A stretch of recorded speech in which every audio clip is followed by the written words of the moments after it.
We've got some bacon on the go there. Just made coffee.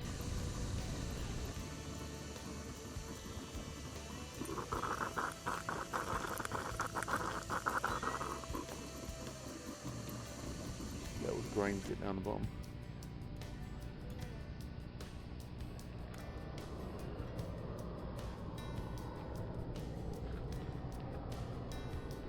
There's my setup. It seems to have lasted.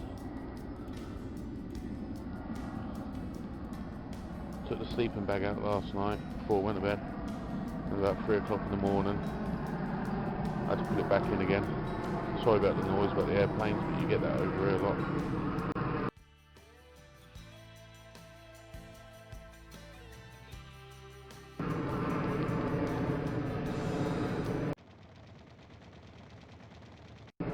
Plenty of food. Got my little wash bowl in the box down the bottom. Like saucepans and stuff like that. Cast iron ones. And actually used in the frying pan from the set on the gas cooker. Yeah, the fire went on till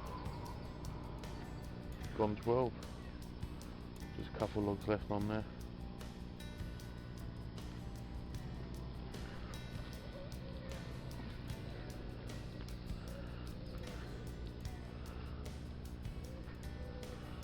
So yeah, that's my setup.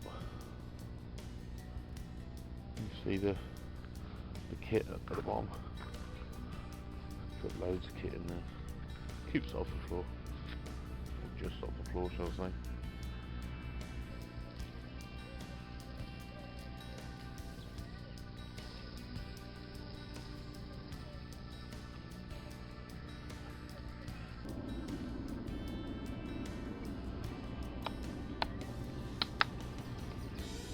Good morning, everybody.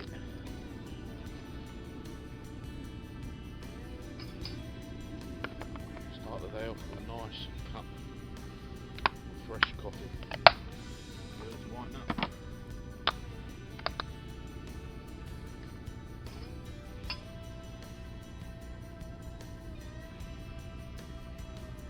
Goes the sugar, quite a bit of sugar, but it is a big cup.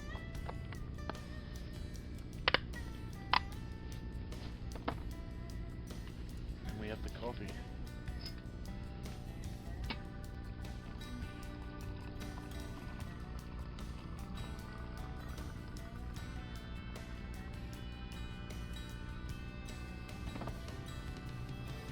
So we stir.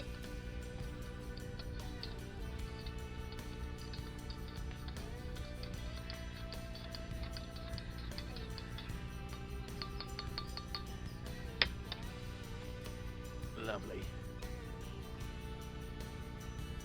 Morning.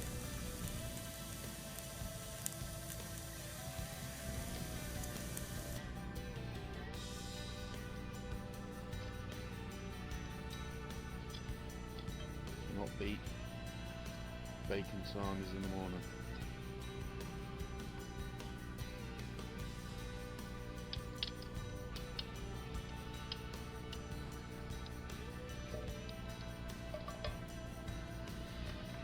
Most importantly,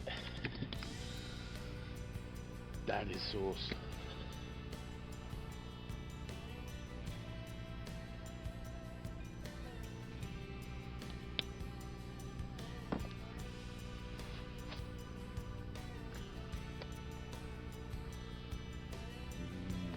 Bacon.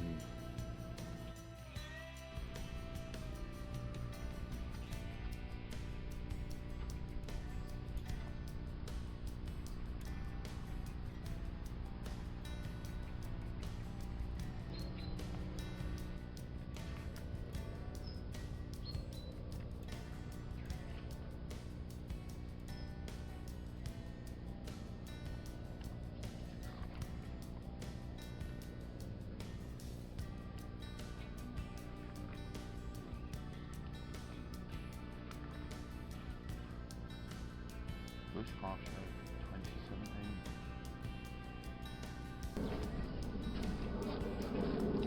As always, I've got to turn the camera on before I start making it. I'm making some parmesan and sun-dried tomato bread mix. So it's already in the mix. All I had to do is just add 320 millilitres of warm water, which I've done so. I've used a spoon so I don't want to get all the stuff over my hands. I will go to the hands in a minute. But yeah, that looks good enough. I have cleaned my hands, but as I'm the only one who's eating this tonight, because I'm so lonely, nope, because I'm on my own, then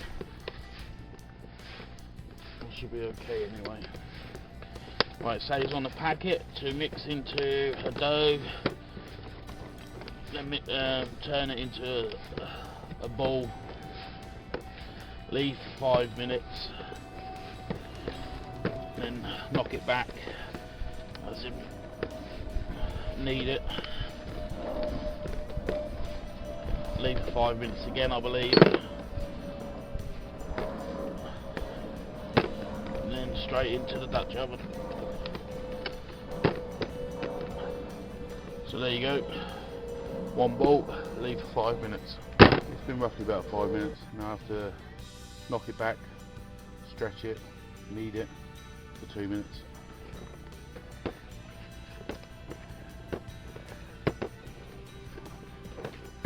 If you don't do this, you don't get the air in it, you don't get the rice, all you just get is just a solid lump. Very doughy bread, so by all means do so, knock it back, knead it, stretch it, whatever you need to do.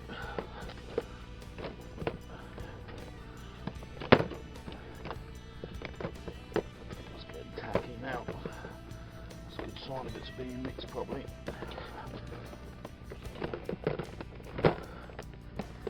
With the other hand,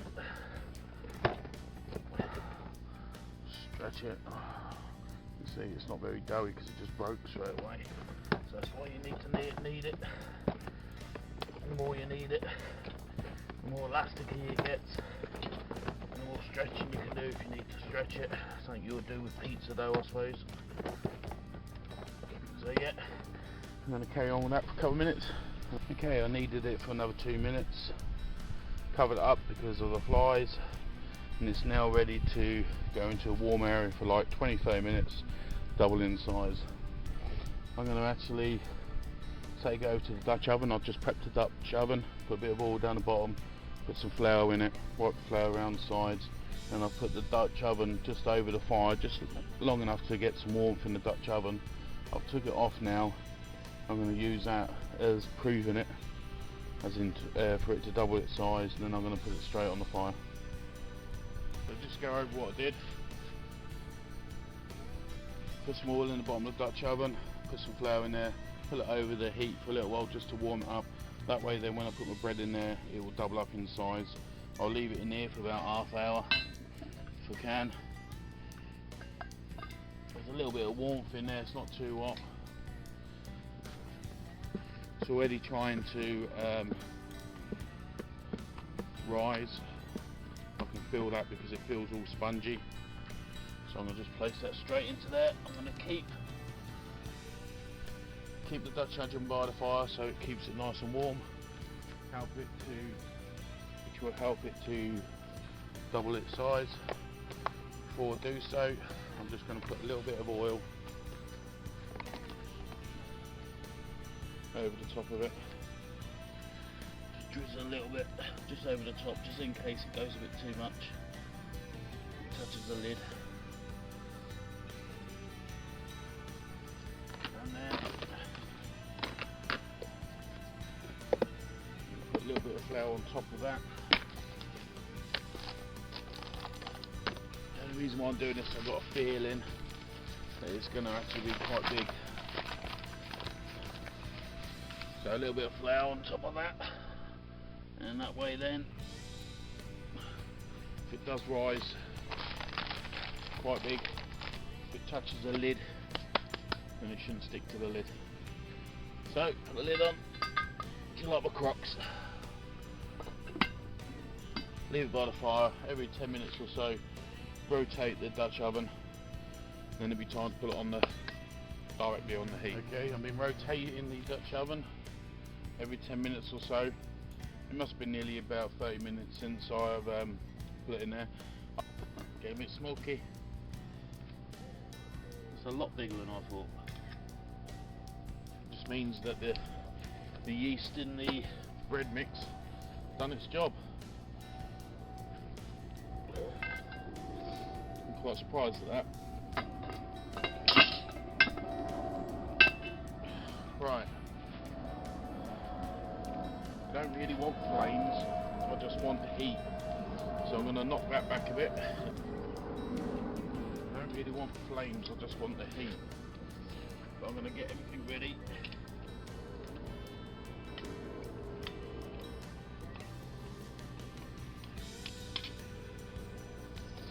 Naturally, by the time I took some of the coals and put them on top, that fire's going to be a lot lower than what it is. Get rid of the flames.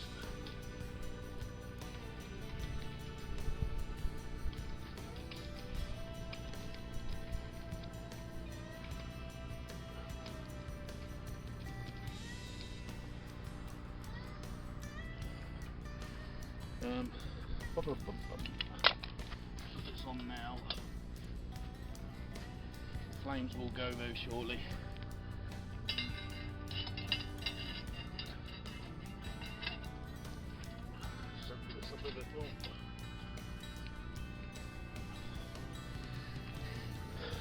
I need to cook it from the bottom and from the top. I do not want the flames. But I'll start taking some of the charcoal from the fire. You've all seen this before. What this will basically do is now allow me to cook it from the bottom and from the top. You'll be very surprised at how much this actually works.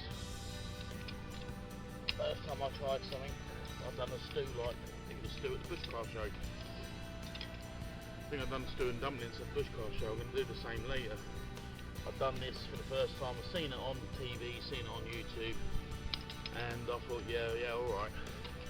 And when I actually done it, I could not believe how good it come out. I was well surprised. Well, like I said, I just want heat, and at the moment I've got flames, so I'm going to have to do something about that. A little bit of water maybe. So yeah, what I'm going to do now is attempt to get rid of the flames. I don't want the flames will burn it.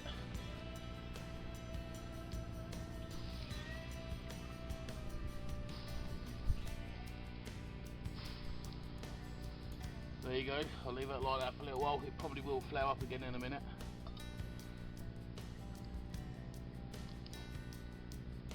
But in case it does, I'll leave the water there and see what happens. But like I said, I don't want flames, I just want the heat. We're roughly about 5-10 minutes in. I've knocked back the fire, probably a little bit too much, but you can see the charcoal glowing there. I've got some wood on soak. Just basically put it in a bowl of water, some wood in a bowl of water. Leave that 5-10 minutes and put that on, so I should still be able to get my heat without flames. Right, it's been a good 30 minutes since we put it on the heat. We're going to take the lid off, have a little look. We should get something resembling like a loaf of bread. I don't know what it'll actually be. I can't believe that something that size is going to be cooked in half hour. I think it's another 15 minutes at least away, but we'll have a look. Hopefully I won't get these ashes fall into the bread. Shouldn't do.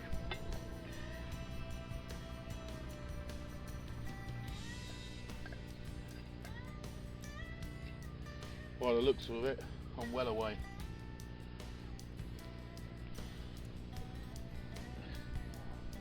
Yeah, it's still doughy, very doughy, you can see it.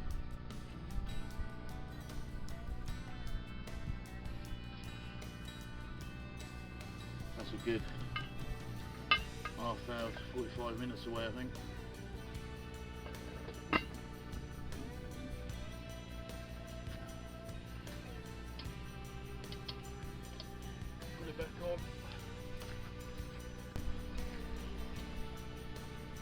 Yeah, got a lot more hot coals on top now. Put some more wood underneath. It's going to take a little bit longer than I thought. Well, it's been about 45 minutes since the last time I had a look.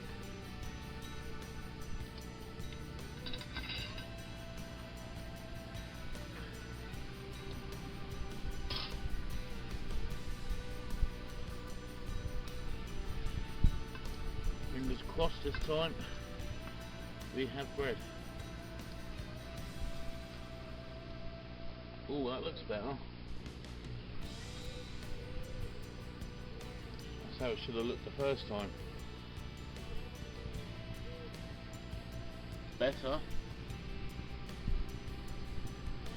Sounds a bit doughy though. Another 10 minutes maybe.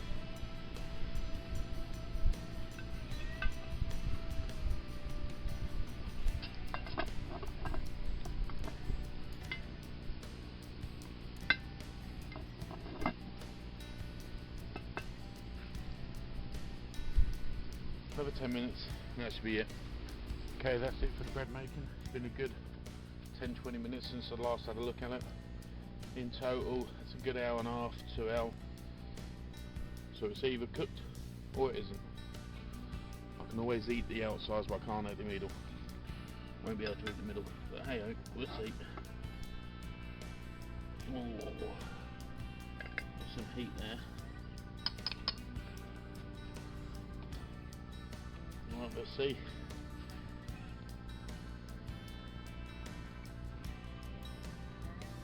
Still sounds a bit doughy, but that's it. Oh, not too bad. A little bit of black, but not much. There you go. There's my bread. Right, straight from the oven. What knife can I use? Because it was my birthday yesterday, and this was an early birthday present from my son. I'm going to use a Carnivore X. Now this is a knife. Or do we chop it or do we cull it? Could always go that way. Well, it's springing back. That's a good sign. Oh, crunchy on the bottom. Maybe this is the right knife to use after all.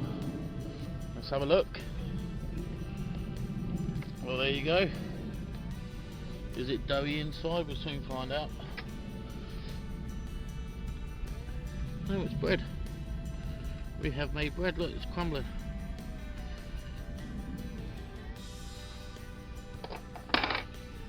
Brilliant. My first loaf.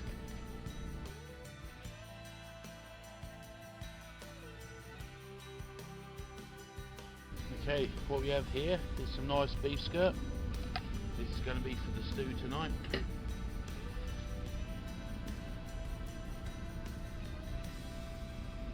Still a little bit on the frozen side, only in the centre.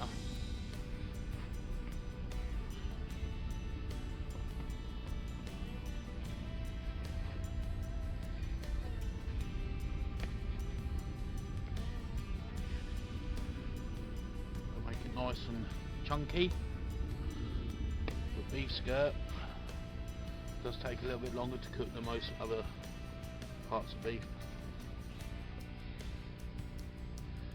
Slow cooking this one. Just finished doing the bread. I've cleaned out the Dutch oven, ready for doing the stew and dumplings. Now I was toying with the idea whether I should wash it out or use the flour in the bottom in the Dutch oven to make the gravy, but I chose to wash it out. It's now on the fire. It's got some flames going now.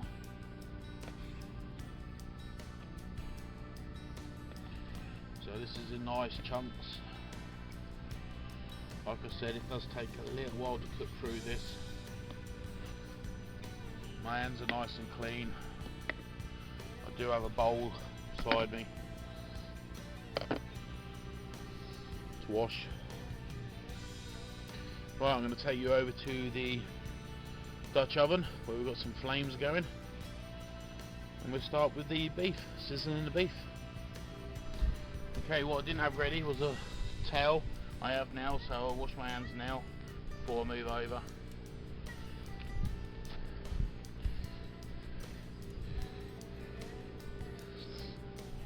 In a bowl of water I have washing up liquid and a little bit of bleach. I think that's Armoured Cockroach's little signature thing he does. It works.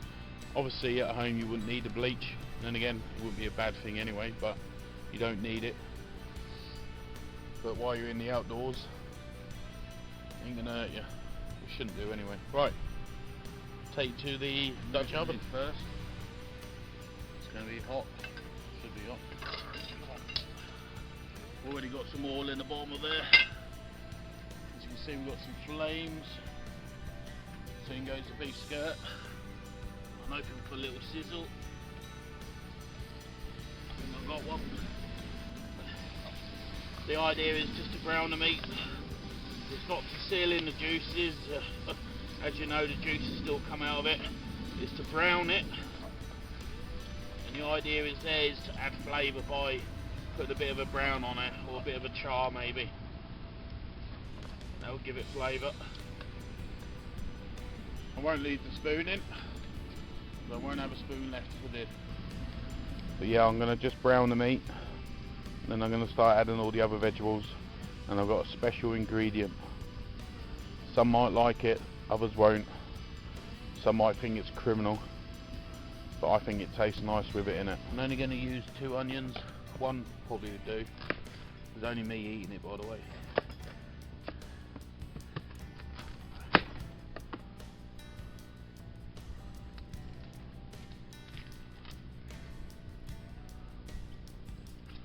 So yeah, I'm going to use a special ingredient later.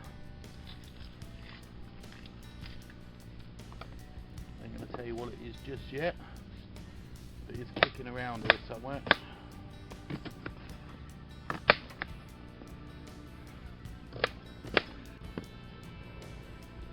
So yeah, I'm going to put onions, carrots,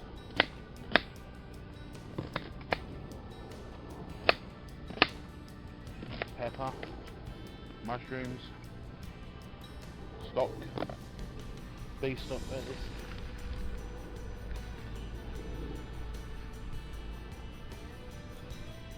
few herbs, and then dumplings. Okay, I know you're just starting to get the sizzle. It is browned. I think the problem I had was because there was some of the meat was still frozen, so as soon as it thawed out and cooked, I got like the water content. So straight in with the onions.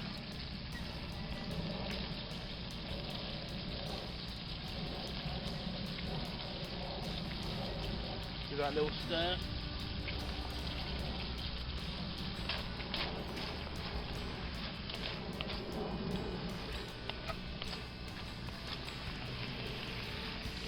Whereas earlier, when I was doing the bread, I didn't want the flames. This time I do, just to cook everything off quite quickly, and then I'm going to lower the temp and just let it cook in its juices. It's going to take a while, probably a good 2 hours at least. Now with the garlic, I do like garlic, so I'm going to be using 3 cloves of this.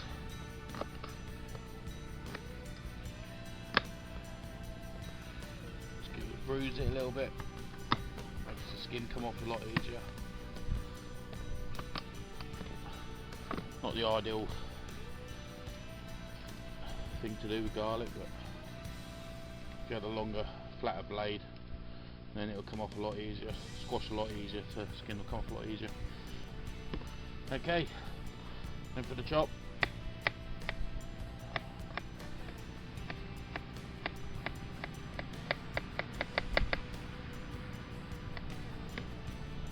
Like I said, I like garlic, so I ain't got no problem with this. 3 cloves might be a bit too much for some people.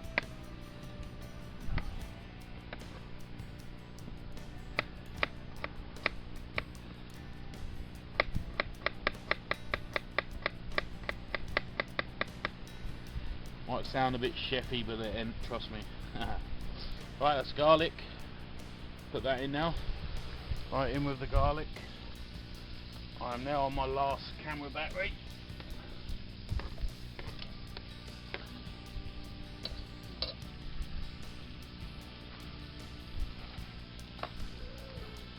I'm sure I'm going to be okay. Everything's going to be fine. Oh, well, I think I'm on my last battery, and the reason why I say think is because I normally put my batteries in the battery case, in the camera case, sorry. When I've used them, I make sure the terminals are facing down, and the ones with the terminals facing up, then I know they've got full charge. However, I left my bag open, the camera bag open, in the hammock, the gear hammock, and I just pulled up my bag and all the batteries just fell out, so I don't know which is which at the moment.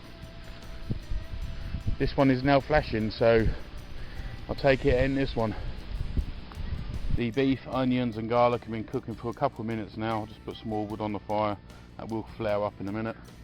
Now it's time for the special ingredient. Like I said, some of you will like it, some of you won't, and that is hobgoblin. I used this once before in the stew and it was well nice. Trust me, it isn't going to waste. Make sure I get every single little bit. Makes a big difference, that does. So there you go. Special ingredient was hobgoblin. Okay, the other ingredients I got: carrots. Now with carrots, you are supposed to either peel or wash them. I never see the reason to do both, but these are quite clean carrots. I'll see what I like scraping. If I can get away with it, that's what I will do. And I'm getting away with it.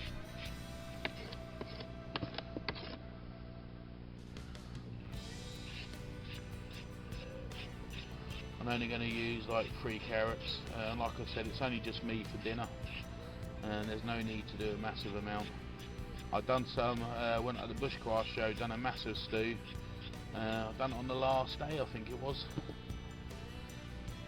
Second to last day, should I say. And me and Mrs. Chunky, we didn't eat it all when we took it home. We ended up giving it to the dog, who enjoyed it.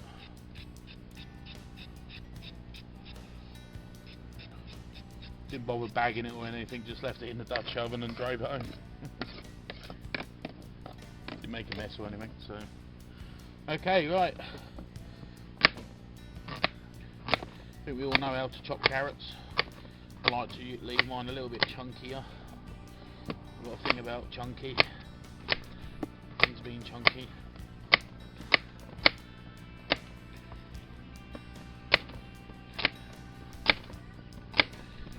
I've got potatoes to add, peppers to add, and mushrooms to add.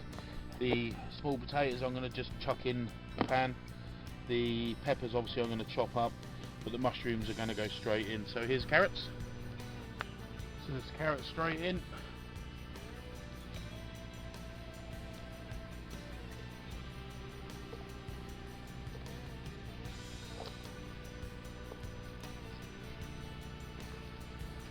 Same goes for the potatoes, straight in. Oh, -1. They're only small potatoes, so got to remember I'm the only one who's having dinner, so that's more than enough. I'm going to add some water to that later, not just yet.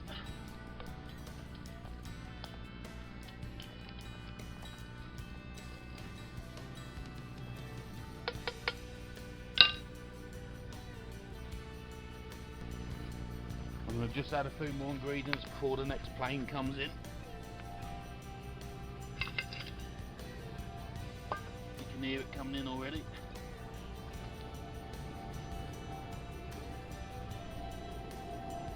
Tomato puree.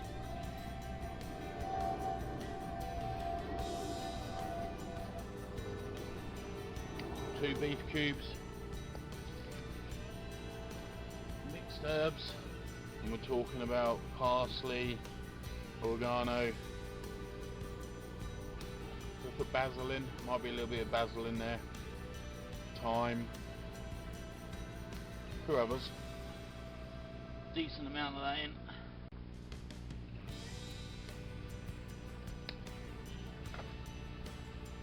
Give it a good stir.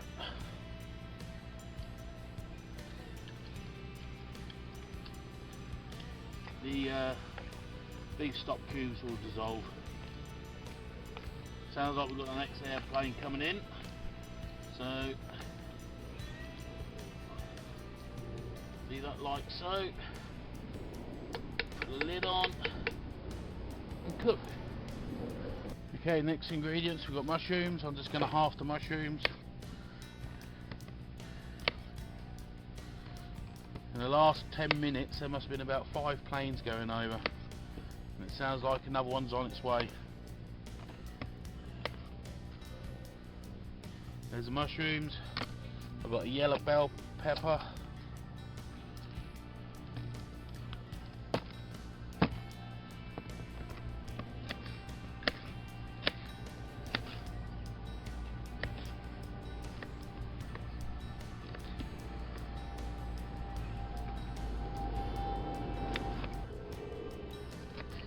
don't know what's going on.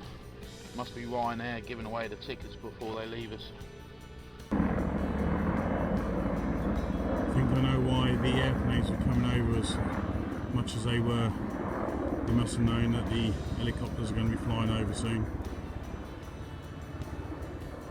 Give them more of a window to get out, I suppose. Normally take all the seeds out. I don't hurt you, it's not as like it's my hot chilli. Few ain't gonna kill you. And I'm actually gonna put broccoli in the stew. Now I don't normally put broccoli in the stew, I would normally put this in a separate saucepan, but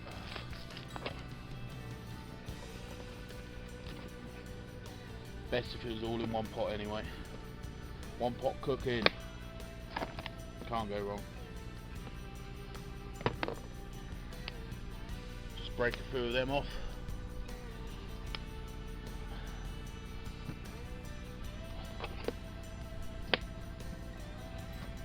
So who else used to call these trees? We used to tell our kids they was like trees. Try to get them treeing because they just wouldn't touch them. I think my eldest, he'll only eat trees, he won't eat the cauliflower, he'll only eat these, broccoli.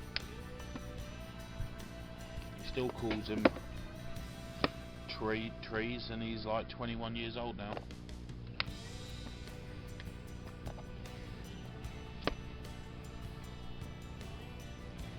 Okay, I'm going to chuck them in the pot, then I'm going to leave it and let it do its work. I'm going to try and beat the next plane. Oh, the lid should be on just yet. Starting to bubble. You can go the rest of the veg. I did say I was on my own, so I don't know why I've done as much as this. So what mushrooms are in. Pepper and broccoli are going in. It's getting warm. Ouch.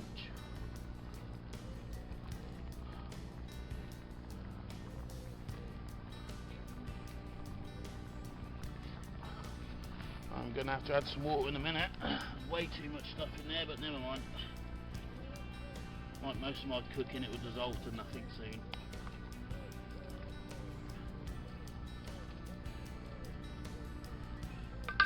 Ball up.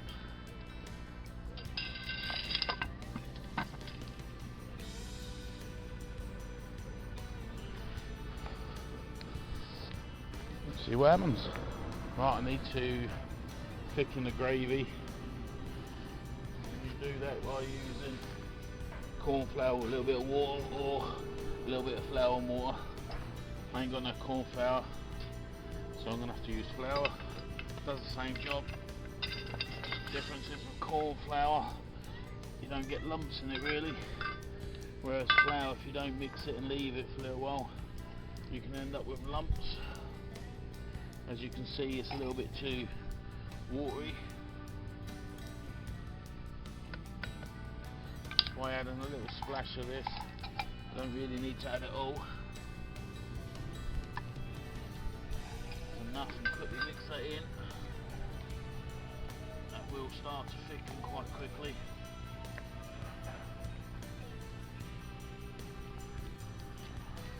That will go thicker.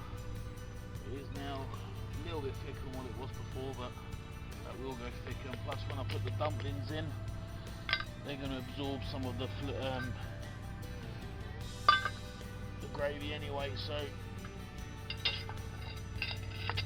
there you go. Make sure that's on properly. You see it's not. Now it is. Or is it? Now it's on properly. Has a different sound when it goes on. Right, time to make the dumplings. Okay, right, now for the dumplings. Okay, wash my handsy. I'm going to actually use a packet mix, which is, I believe it's Aunt Bess's packet mix. A little bit of a cheat, I know, but if you was doing this from scratch, you would only add flour and suet anyway, pinch of salt and water. No different really in what I've got here in this packet. But the difference being, I'm going to have a few of the herbs I've added to the stew earlier, just a pinch. A little bit of salt and pepper, only because that won't really absorb it in through the, when you're cooking them. Only the outside sort of like gets the juice. And a little bit of salt.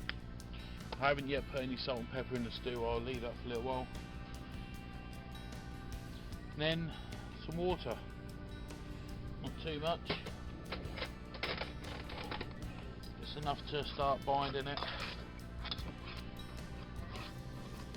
It goes to sticky like it has done here. I can always add a little bit more flour. It's actually gone more like a paste. The only problem with adding flour into it like it is now, they're not going to be as fluffy, but it'll be okay.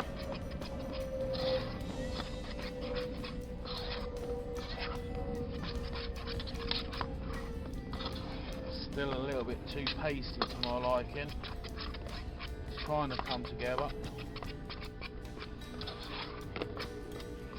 I'm going to actually leave that for a little while, otherwise I'll be putting them in like drop scones.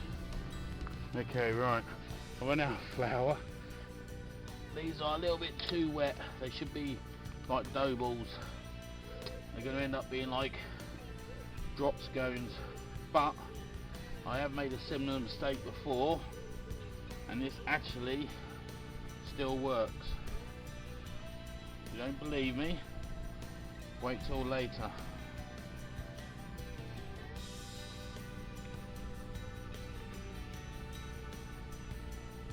So yeah, I'm going to just put them in like you would do like drop scones. I think they're called drop scones. Last time I made them was at school, so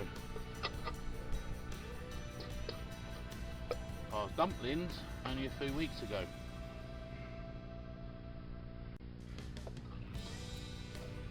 Right, that's it. I ain't going to get much more out of that. Don't like to waste, but okay. Trust me, they will look like dumplings once they're cooked. Okay. To make sure the dumplings do cook and do go crispy on the top, I'm going to have to put some hot coals on the top, just like I did with bread.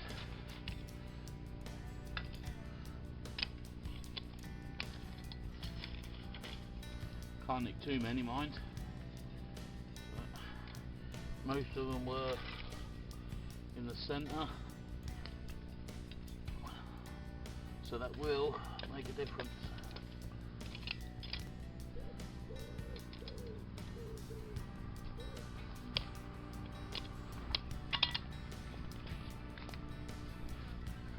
get some flames going.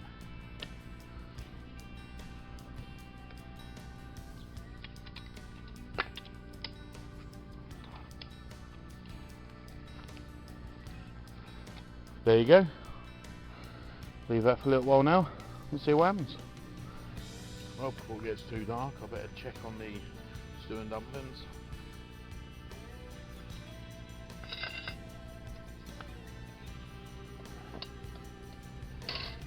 Got a feeling they're done. Just position you better.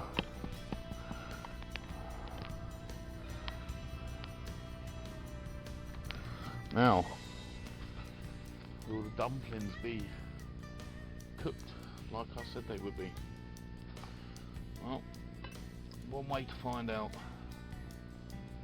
Oh, look at that. Perfection, I think.